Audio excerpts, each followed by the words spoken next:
téléspectateurs, bienvenue dans votre émission Interclasse. Alors Interclasse tey ñu ñëwaat fii ci biir HLM donc ñu nekk fii ci CEM docteur Samba Gueye donc docteur Samba Gueye nag paraît-il que c'était une école d'excellence cadre yu bëri fii lañ génnee ak autorités yu bëree bëri léegi nag xamuñu école lan la parce que discipline bi reste à voir d'autant plus que seen mur bi dafa xaw a xàppati ko ci ginnaaw xale yi gëj nañ feetu et tout ça en tout cas rumeur yi nga xam ne ñu ngi koy dégg ci biir école bi dañ dugg ba ci biir xool ko fa xool gars yi lu ñoom seen ban jaaxle ak seen temps booy du xool nu ko booy yu dundee daal tout à l'heure ayca Samba Gueye ñoo ayatay bismillah bismillah asalaamaaleykum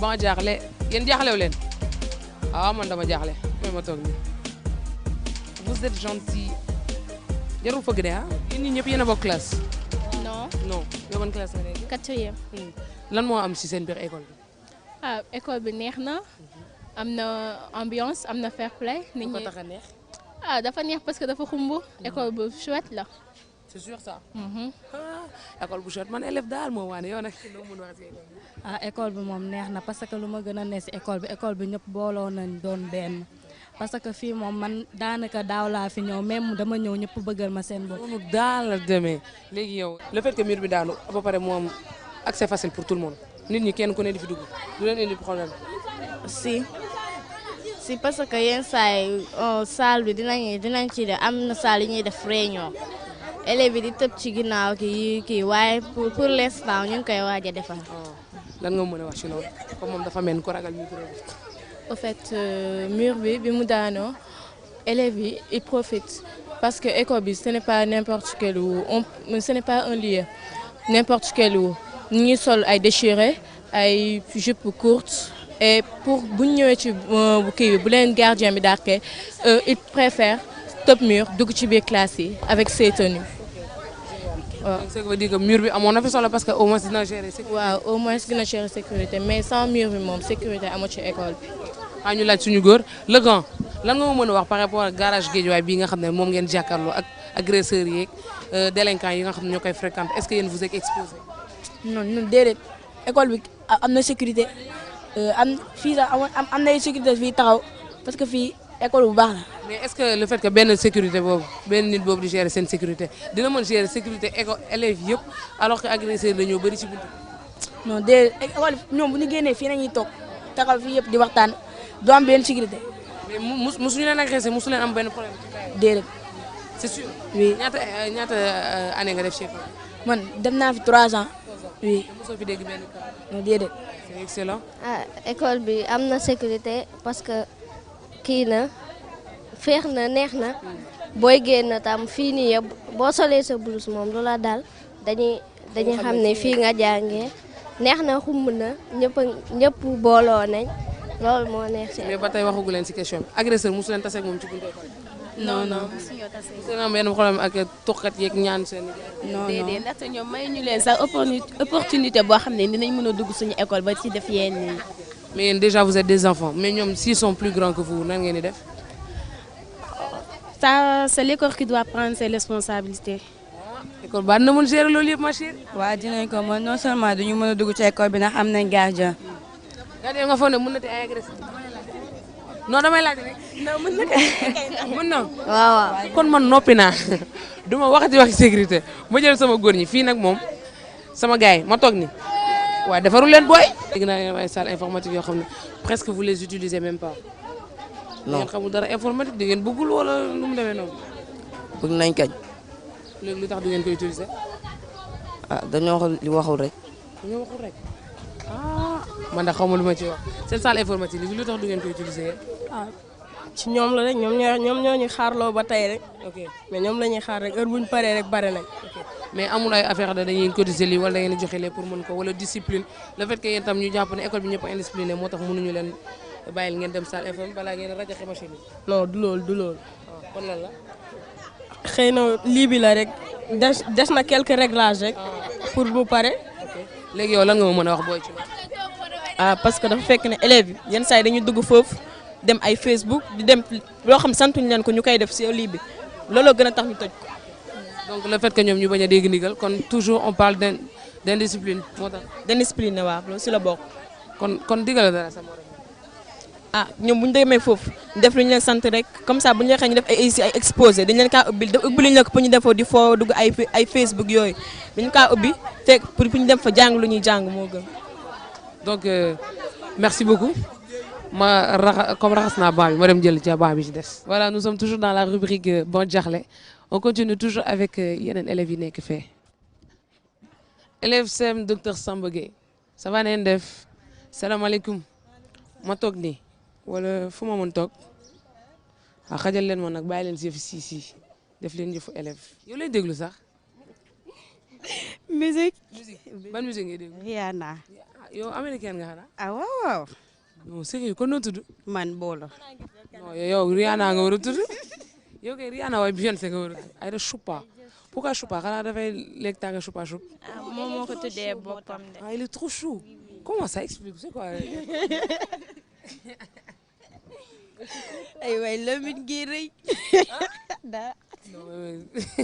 Expliquez-moi pourquoi tu dis qu'Aïda Choupa il est chou. mais il est trop chou c'est pour ça que j'ai dit ça. Comment ça il est chou comment tu peux expliquer le fait d'être chou. Moi je suis comment. Hein? Moi je suis comment. Non toi tu es choupette. Je suis choupette. Mais c'est quoi la différence entre chou et choupette. Ah di nga ko expliquer. deux tey mooy. léegi man lu tax man ma choupette man. man chaque jour ma jàng lu bees ma choupette ay xëy dafa choupette gars yi interclasse jàpp leen loo xëy trop choupette. Jean Pouy bu ñaan dégg nga yàgg Rasoul Sow je suis trop choupette. Sinon paraît-il que seen école bi dégg naa fi ay rumeur xale nee nañ trois années ngi nii defu leen semaine culturelle. oui. lu tax loolu. man maa ngi fii doo di ñëw ren mais maa ngi doo di nekk ci école boo xamante ne amul. Fosco waaw. nan ngeen dundee loolu le fait que ngeen ñàkk Fosco. ah luñ si mën dañu ko forcé di. ku la ko forcé di. principal bi. principal moo la ko doon. waaw mu ne ñun dañu Fosco ndax nous sommes tous sauf des élèves. ah waaw wax leen ma nag si vous êtes tous sauf élèves kon yéen ay lan ngeen. ah on ne sait pas. loolu la ñuy laaj de. yéen a ngi jàng yéen a ngi ñëw di parce que yéen paraît-il ay rumeur laa dégg ci école bi seen discipline dafa xaw a des quoi. ah moonte nag am na classe yu discipliné am na yu nekkul moom mais quand même ñëpp duñ benn bu dul dara sax war nañu defaral benn semaine culturelle pour bégg suñu xol ndax toog 8 mois di ko jàng tamit dafa métti à 9. waaw buñ ci dindee samedi ak dimanche ak grève bi. mu nekk 6 ak li ngeen di daw jàng bu yàggee mu nekk. daw jàng ñun duñ daw jàng nag. nan ngeen di daw yéen. duñ daw cours duñ daw jàng. dañuy daw cours. dañuy daw cours. lu tax ñuy daw cours élèves dañu sonn ci jàng bi wala c'est quoi. non des fois tamit prof yi la. ndax topp 2 heures de temps nga toog ko ñuy wax sa nopp yi di wax. au moins nga am benn 30 minutes sa pause bi 2 heures de temps yi. waaw déglu dafa métti ak togg baa yi. mais jàng am na solo de. ay comme yéen yu ñàkk fula comme yéen. ay foo di war a expliquer lu ñu war a expliquer nekk dugg fii génn fii léegi élève day gëmmentu day obligé tëdd si table bi nelaw léegi du xam lu muy wax.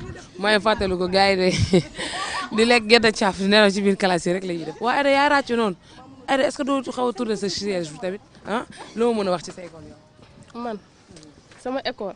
ah école baax na de. waa xaaral ma wax la li ma ko waa ji waxoon lii de la sóor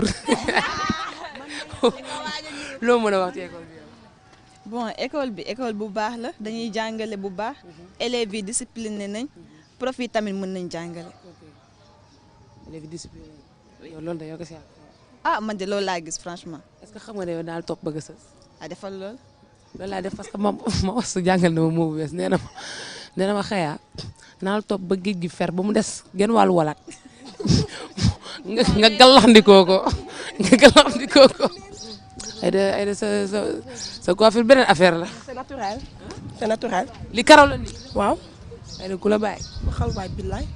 li nga wax koo ci seet Aïda. ah seet ma ci yàlla ah rus naa ko ci.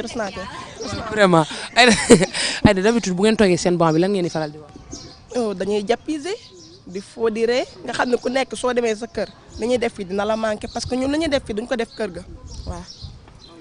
solo am na ñoo xam ne ci biir école bi la ñuy épanouir bu ñu nekkee seen kër dañuy toog benn place jàng yaru genre li ñu mel ci kër ga dañuy am 2 faces quoi. waaw comme man mi li may def suñu kër dama ko def fii damay élève bu fi mer su ma gisee da ngay ree xaw ma dama xorom. bu dee seen kër nag.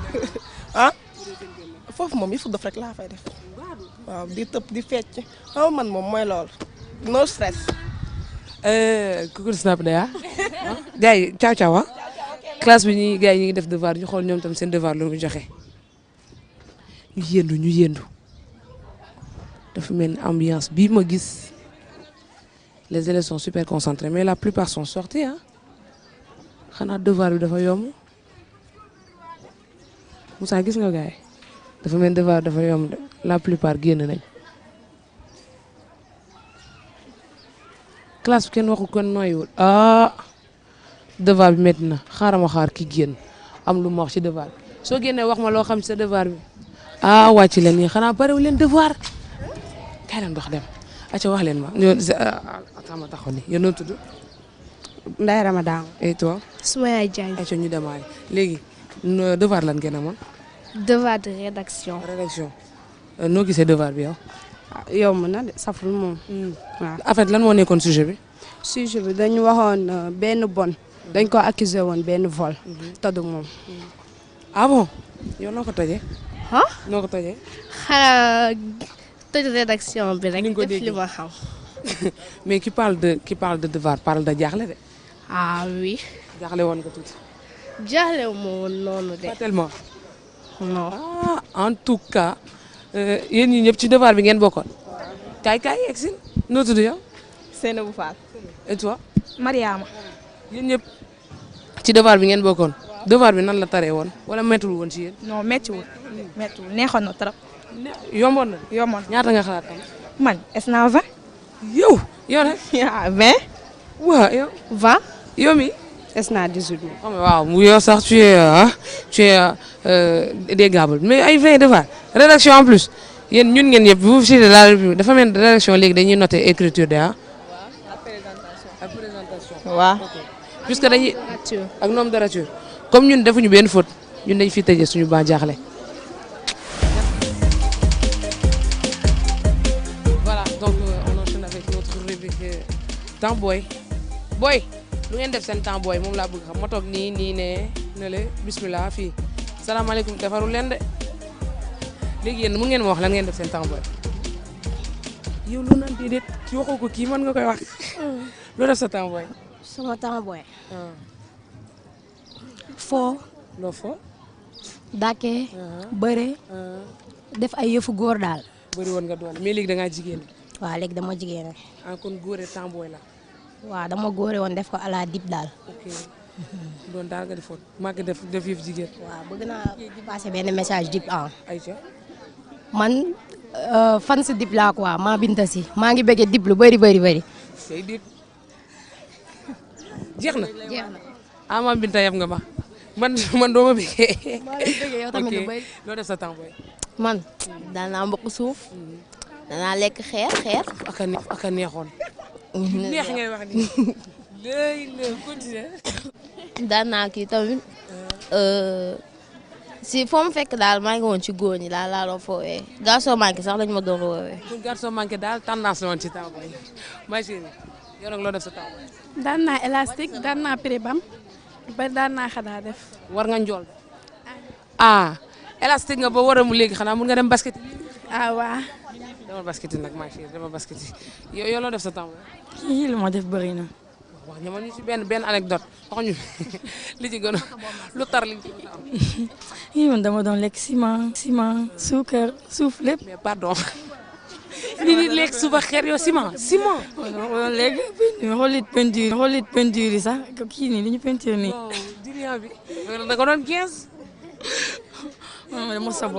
dama sabon bu baax sax.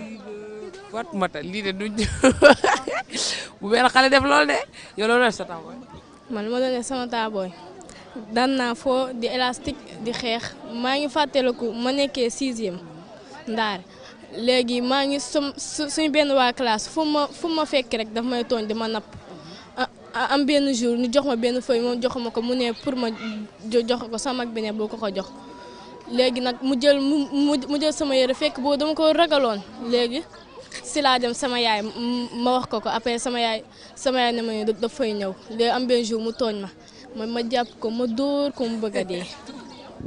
xam ngeen li gars yi naan tapet bu fippu wóorul ci kenn yow loo def sa temps booy. sama temps booy. daan naa SD maanaam sone daw. fëgg daw.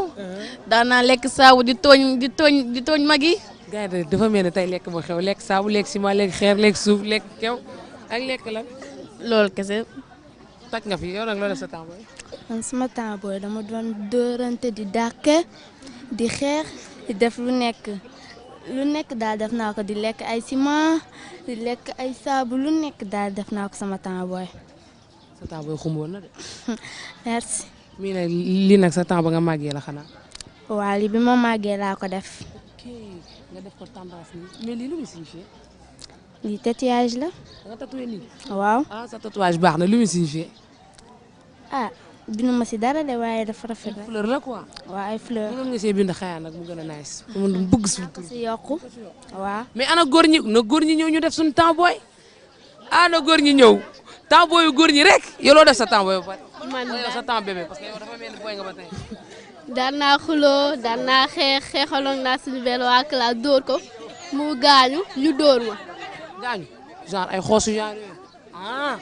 bàyyi leen di wax gaañu di ma tiital waaye bàyyi leen yooyu di ma tiital ana góor ñi xaama toog ni yéen seen temps booy day neex man góor ñi seen temps booy. Malick lan nga def sa temps booy. man doon naa dem géej de. Sigil Malick. Mbala boo fa. lab maa day taale loolu mukk si àdduna loolu. lan nga daan def sa temps booy. doon naa doon à part géej. doon naa tàggoo terrain dem doxi. boo doxi yow lay defee. damay dem wëri doon aja ay mango jàmbur ak ay orange jàmbur ak rëy pëcc loolu moom doon naa ko def moom. Malick sa temps booy toj na le grand Lamine loo def sa temps booy. dama fekkoon benn jour ñu togg añ ba pare ma dem jël ndox butéelu ndox sotti ko si fekk tayu ma ko. butéelu ndox nga sotti ko fa. si añ bi. lan lañ la def bañ pare. door ba ma nekk nii. génn nañu dóor ba nga dee le grand yow loo def sa temps booy. sama temps booy doon naa dem ay dàqa yu waate ay cache-cache ay yooyu rek. tubaab nga wax ay cache-cache. man du ma tubaab de. lu ne ay cache-cache. lu nekk ay këpp ci ni jàmbur. ne këppee ci ni jàmbur ak lu tax nga di ko këpp. këpp ay dàqa ñu wante dugg si gaal a jàmbur maire bi wax waaw lu nekk. ñi seen temps booy ay délinquant lañu woon. man sama temps booy. man moom lenn ma gën a remarqué. waaw ndax man dama demoon seeti ku jigéen. ma dem seen kër mu teela ma ak yaayam mbéj ma. looloo ma gën a métti moom looloo ma gën a métti ata ku jigéen gi si école bi lay jàngee. léegi noo koy xoolee bëgguma wax turam. noo koy xoolee. nee na kooku ma pare ma xam ne tey ko yow loolu xale la loolu la. mais xanaa di nga am loo ko wax nag. man li mu la def neexu la de baal naa ko. baal nga ko ay ndeysaan xol bi rafet. baal naa ko comme baal na la. sa yaay dóor na man mère bi dóor na ko. yaay da laa tëgg mbéj. maana booy ak doxaan nañ fi tëj moom tam suñ temps booy.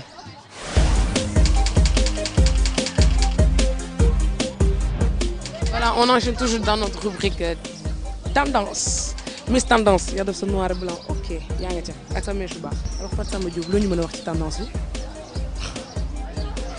xanaa def shopping nag def shop def toq sañse yaa ma gën a xam sax. man kay li ma xam moom bëriwul mais yow moom li nga def dafa ëpp. en fait mèche nu mu tudd li nga naan punk. waaw li mooy punk. punk nga merci beaucoup. alors comment vas-tu. ça va. tur bi naka la. Mathi Sow Niang. Mathi Sow Niang alors loo ma mën a wax ci coiffure tendance coiffure la. tendance coiffure la def tuuti égaay. yokku mèche. def lu baax waaw def lu baax. lu ne ci tendance la boobu wala say bët la. non say bët la nag bët yi la. say bët yi la ñooy am léegi parlons de la chaîne sa chaîne dafa rafet ya. oui Radeko la oui. ñoo ànd Radeko la. sama baat dafa xew sax damay ragal mu xoj ma. c'est sûr que du ma xoj. non du la xoj parce que élastique la. xaaral ma toog ci kii léegi déjà yow loo sañ man dama def sama toog baax toog nu-pied sama toog bëdi bu njuróog nu-pied bi. waaw.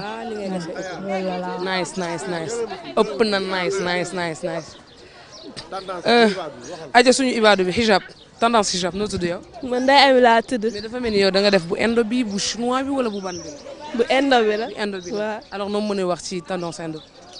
tendance eno xam nga nit yi moom du ñu nuyu loxo ñuy wax manaske. namaste léegi da nga dox naan namaste. non non ku ma nuyu moo ne ko namaste.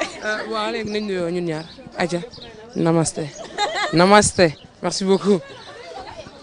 ana kii doon lekk fii def sànq doo ma may ana borom ñambaan bi ah choc yow yow dafa mel ne nga iñaan may laajte ana ñambaan bi nga ne tekkar doo wax ñu ci tendance da ñuy wax déjà loo sañse après nga wax ñu déjà lan mooy tendance sañse ak moo yu bees yi xew.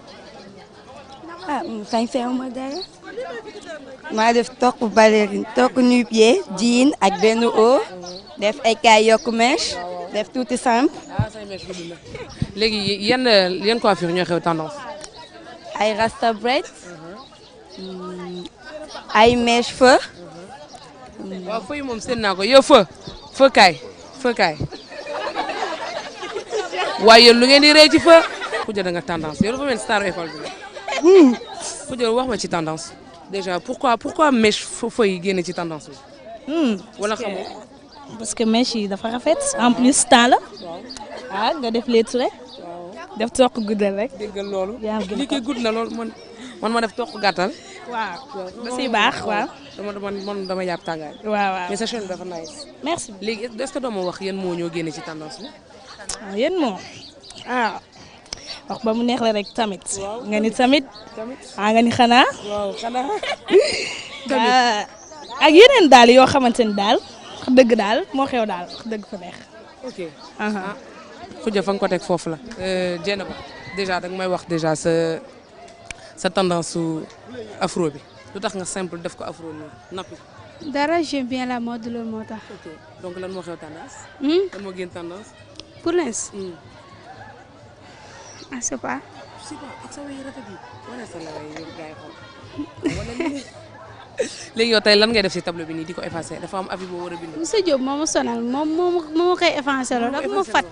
dafa waaw suñu finalu football bi instant moom la ñu bind. ok moom nga war a bind. waaw kon dafa ça veut dire que yow tu fais partie des bons élèves ñoom rek la ñu sant liggéey. oui moom dafa ma sonal moom franchement.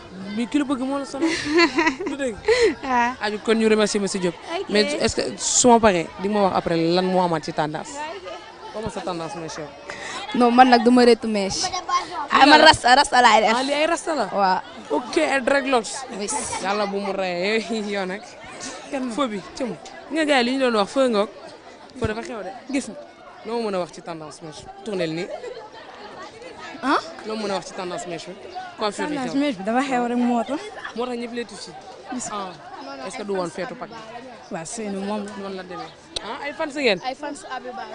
kon yéen ñii ñëpp Abiba ngeen comme Abiba lu mu def ngeen. gis nga Abiba daal moo génnee mèche feu. ok yéen a ngi si temps mais yow ba yan moo yu bees moo génne ci dëkk si temps bi.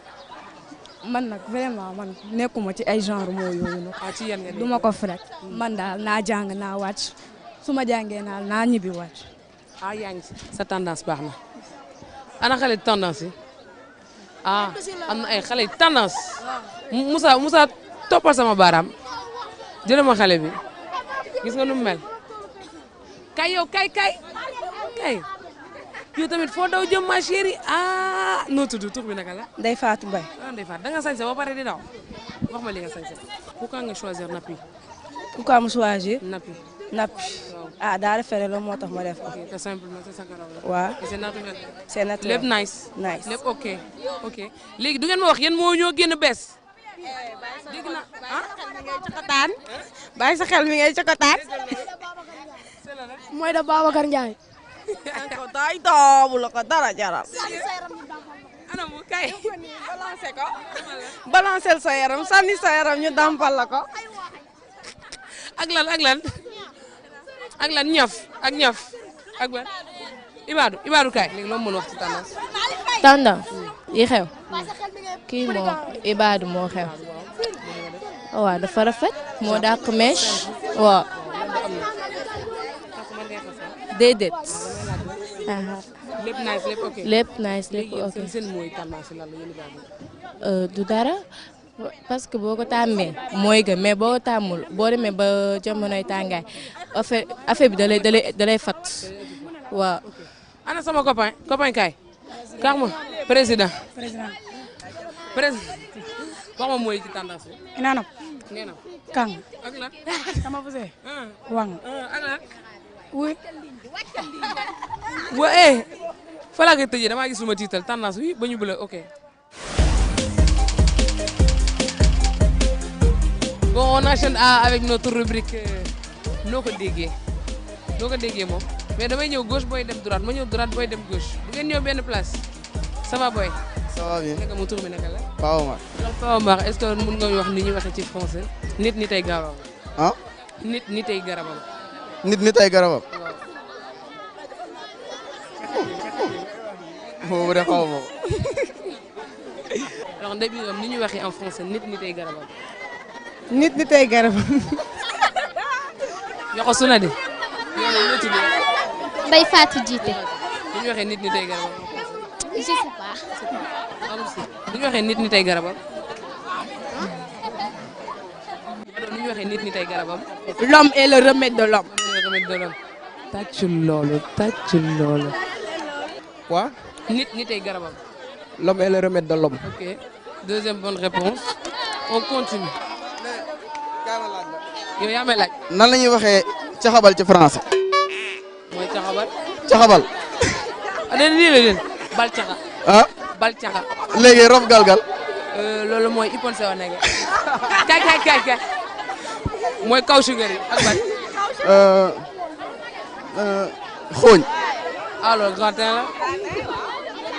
cekkati nag. cekkati. waaw. cekkati.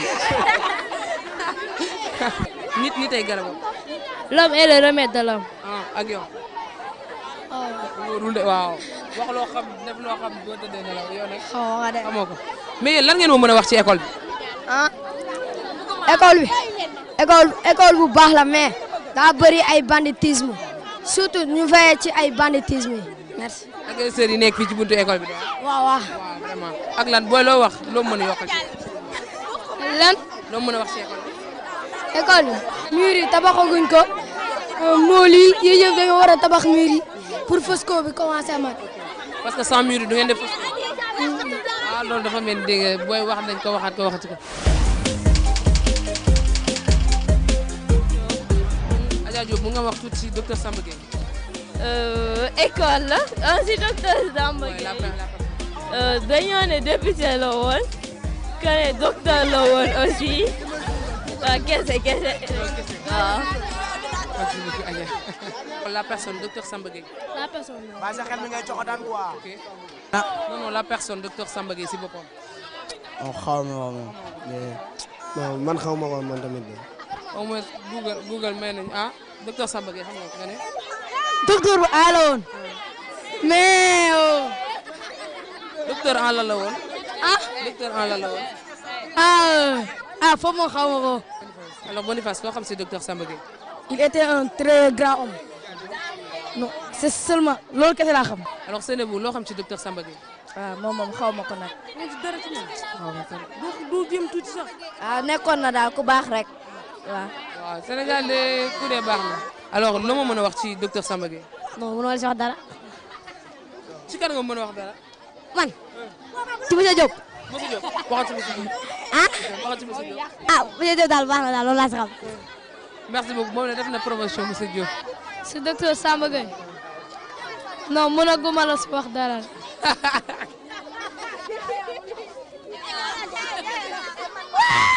loo mën a wax ci docteur Samba Gueye. Docteur Samba Gueye était un député et un docteur aussi. Il était un député à l'Assemblée nationale. Il était aussi maire. Et ainsi, il était un docteur. Merci beaucoup. Bye bye. Merci beaucoup. Bye bye. Bàyyi leen seen xel yi yéen a joxataan.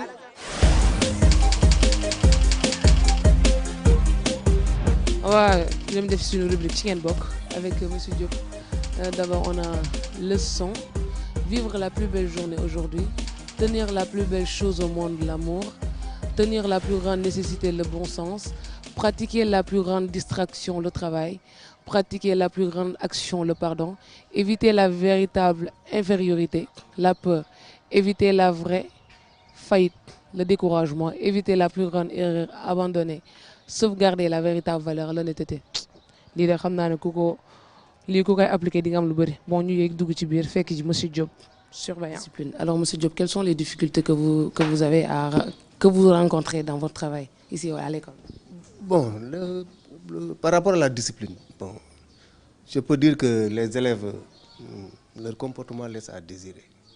Ici, on tente de faire appliquer le règlement intérieur, mais non seulement les élèves opposent de la résistance, mais surtout il y a des parents aussi qui ne nous facilitent pas la tâche, qui ne nous aident pas. Les élèves viennent avec un comportement, on constate que c'est depuis la maison. Pourquoi l'éducation de base, parce que Gaël insiste. Voilà, d'ailleurs, cette éducation de base-là, c'est ce qui fait défaut. C'est pourquoi je lance un appel aux parents pour qu'ils prennent les dispositions, ils préparent les élèves avant qu'ils ne viennent à l'école. Parce que ici, l'école, c'est une école de discipline. Si on n'est pas discipliné, on ne peut pas acquérir le savoir qu'on est venu chercher. Mais les élèves n'acceptent pas, il y a des parents qui n'acceptent pas. Donc l'école maintenant s'arrête juste à son rôle d'instruction, donner le savoir. C'est vrai parce que vous faites qu'il y a un chevauchement entre surveillants et parents, te xale bi taxaw di ci assister dafay ñaaw. Ah waaw bu boobaa xam nga bu parent bi ñëwee d'accordul ñu teg yenn kii doomam ak yooyu xam nga surveillant moom li muy mën day sauver boppam ah.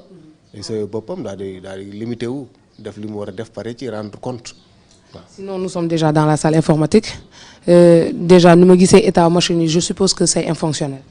Bon, les machines sont en très bon état, ils fonctionnent, mais c'est la salle qui n'est pas utilisée correctement. Parce que les machines étaient destinées pour les élèves et les professeurs. Mais vu l'étroitesse de la salle, les cours ne peuvent pas se dérouler ici. Donc actuellement, ce sont les professeurs qui utilisent les machines seulement quand ils doivent mettre leurs notes, etc. Ça veut dire que maintenant les professeurs sont...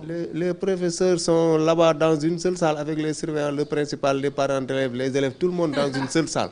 Ici, on a un problème de bloc administratif. Voilà.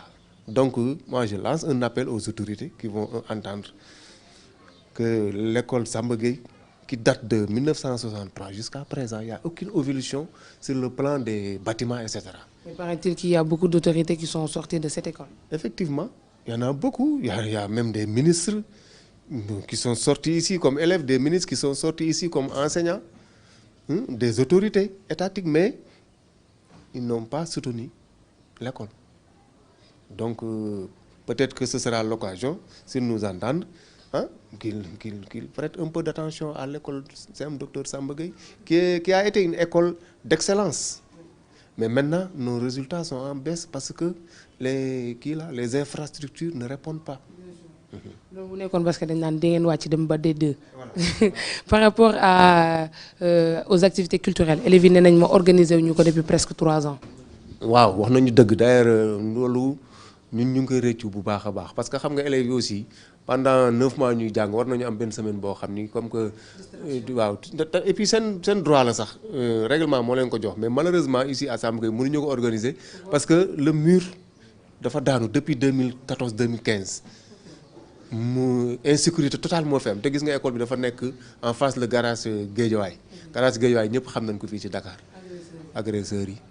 Il y a les, comment je dis, les agresseurs, les fous, les mendiants, refuge le légal des agresseurs, des fous, des marchands ambulants qui veulent aller. Les toilettes sont utilisées par n'importe qui parce qu'on peut accéder à l'école par n'importe où, à n'importe quel moment.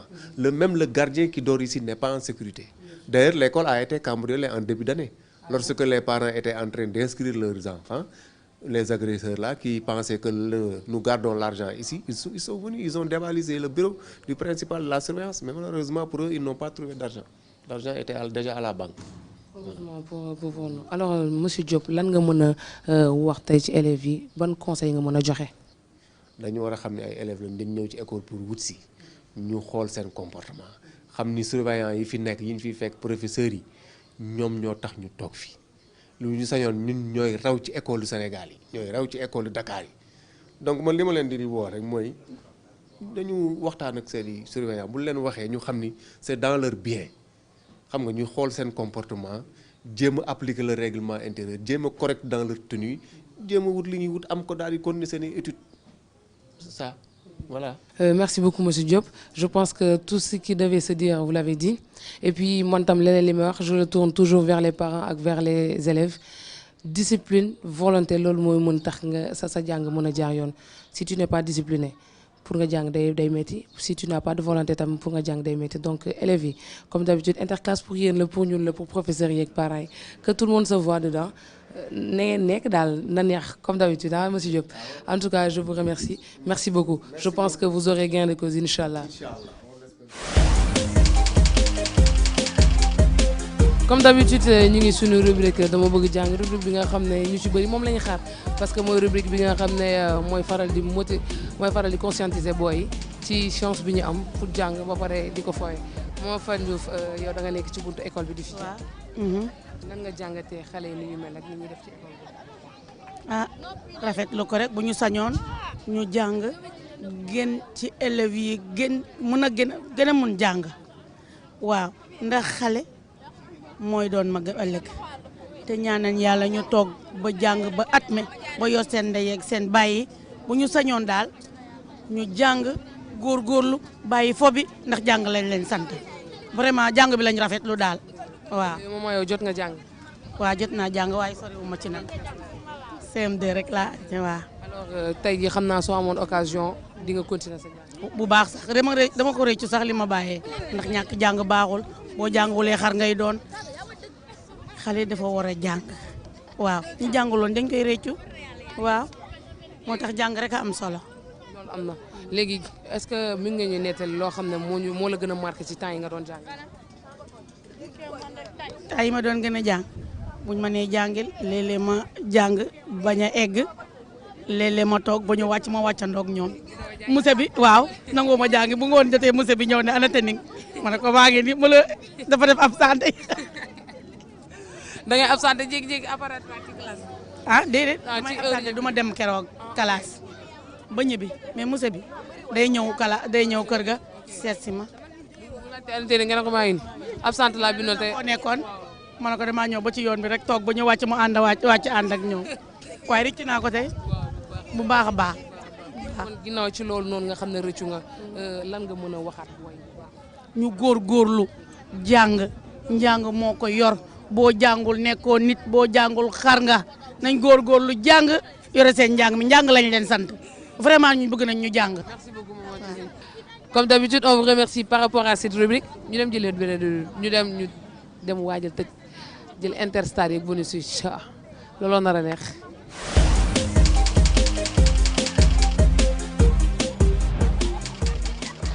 ku ma woo nga yéeg sama podium la maa moom podium bi ku ma woo nga yéeg yéegal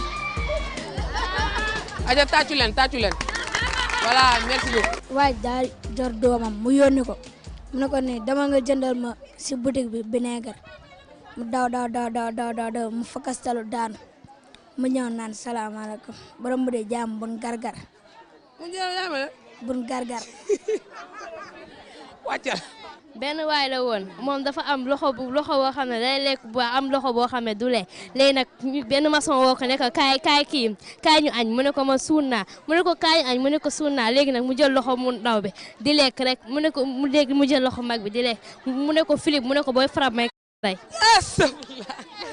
benn sàcckat la woon mu dem si benn kër boxeur boobu français la déggul olof léegi nag mu dem boxeur bi jàpp ko benn grade rom mu ne ko nan lay waxee bal ma si France mu ne ko encore rek kii bi boxeur bi jëli gaawam ñëw di ko dóor mu ne ko dip mu ne ko encore mu dóoraat dip mu ne ko encore mu dóor ba sonn mu ne ko kii moom a ñàkk jom xaaral ma bàyyi ko mu bàyyi ko muy dox ba si yàgg dajeeg benn grade mu ne nan lay waxee bal ma si France mu ne ko pardon mu ne ko encore xaw na maa rey encore xaw na la rey ma benn élève la woon musul jàng yóbbu ko école mu dugal ko si classe bi maîtresse mu ne ko comment tu t'appelles mu ne ko tapetuma tiituma sama yaay ne ko ma dóor ma fay léegi nag mu dem si bureau principal bi mu dem si principal mu ne ko comment tu t'appelles mu ne ko tapetuma tiituma sama yaay ne ko ma dóor ma fay léegi nag mu ne ko toi là tu es fou mu ne ko andi ka sa baraade mu xool mën a yow ko daa ko fuural.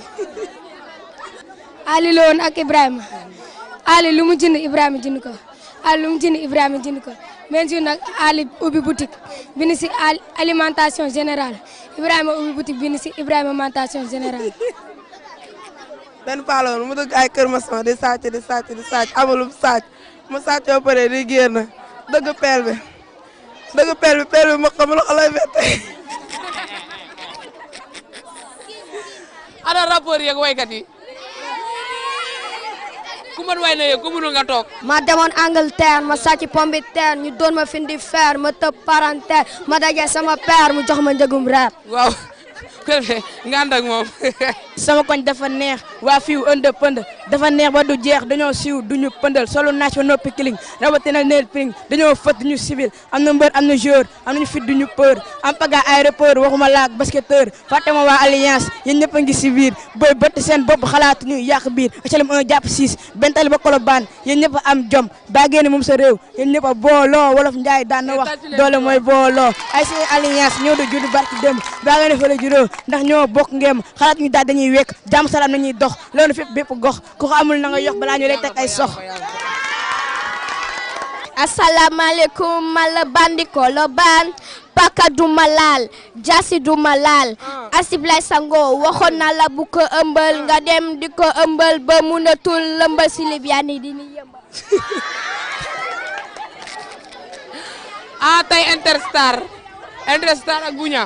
xoolal ma kaw ba suuf maa leen dakk sulu fuuf bébi bul di jaawale du bëri yére mooy sañse xool ma fu ma mën a génn nga ne fii la xam nga du ci yére yi ci man mi la xoolal man ni ma 3 pièces jàppe te du ma jibi drame damay jëm mag di delu xaale yow foo may jëlete su ma ne xew ba sanjo def classe teg chapeau kay jël lay photo li yëpp yaa ko war a gis ma bopp. suñu sangay borom tool Mbàkke bala noona la ki ma sëriñ be nee leen ko man la liir war nga xëy di yalwaan di jàmbaari l'islam dafa gémmoon àdduna xooloon fa Bamba xooloon Sëriñ Saliou Mbàkke kenn du la def ma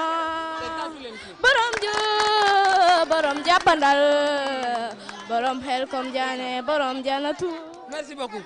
o shifa min kulli da ma wa shikore o shifa min kulli da ma wa shikore day fay sida at ebola ma wa shikore. tàccu leen lool tàccu leen lool merci beaucoup merci beaucoup merci beaucoup merci beaucoup yéen ñëpp tojal naa leen tëj merci beaucoup. voilà mes téléspectateurs loolu la ñu amoon tey suñu interclasse SAEM docteur Samba Gueye donc dégg nañ école bi appel yi ñu lancé par rapport au gouvernement bi ak peut-être les anciens du SAEM mur yi daanu yeeg ak insécurité totale bi fi am.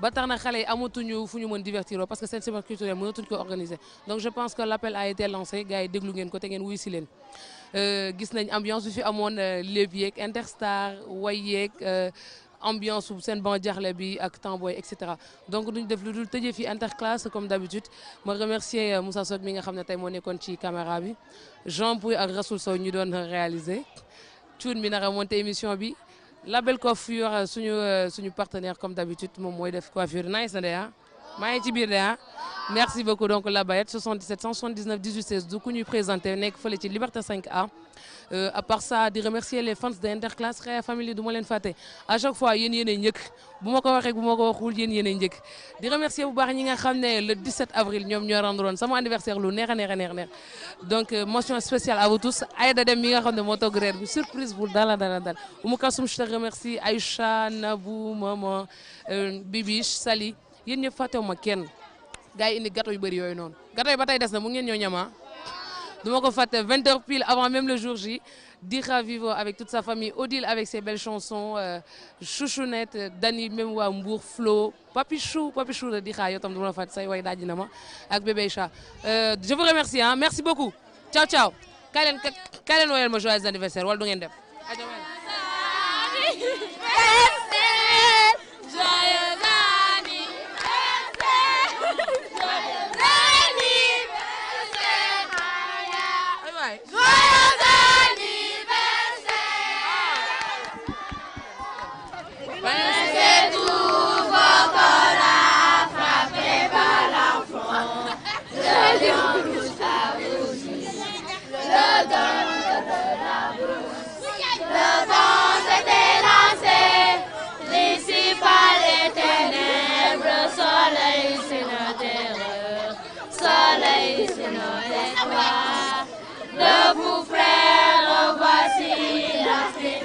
l'Assemblée, s'il devait être épaule contre épaule, mais plus que frère au Sénégal est debout, et ne sera la mer, et ne souche, et ne sera la terre.